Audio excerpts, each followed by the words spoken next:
You now, historic economic negotiations between Russia and China.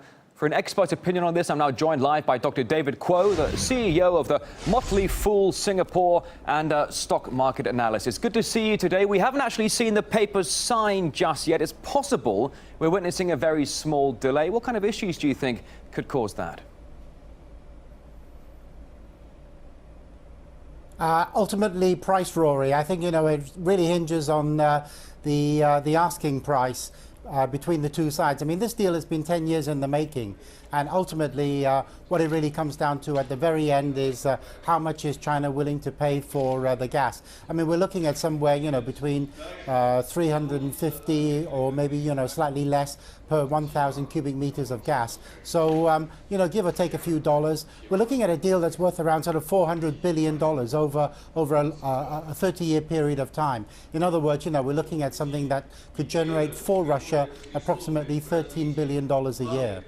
David, this has been called an historic agreement. Why do you think we're seeing China and Russia becoming so much closer on many levels?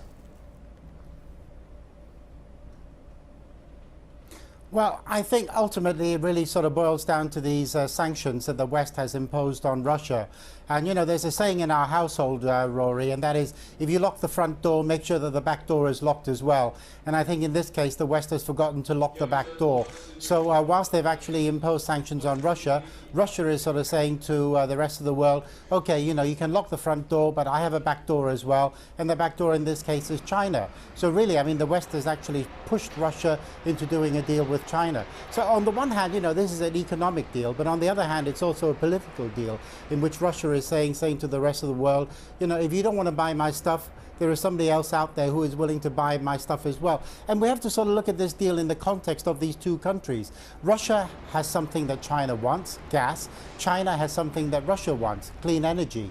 And ultimately, when you put these two things together, we are talking about a win-win situation between the two countries. Now, David, India, Japan, North Korea, they are all reportedly queuing up to be the next ones to sign economic deals with Russia. Talk to us about the shift in the global state of economic balance.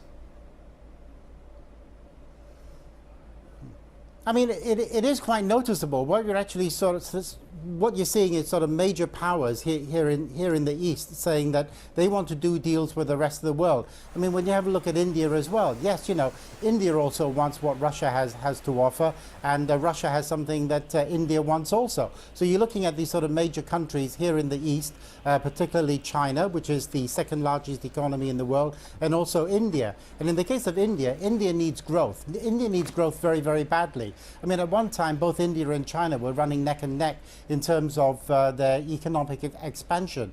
But that has slowed in the case of India, not in the case of China. I mean, in the case of India, economic growth has slowed to around sort of 4.6, 4.7%.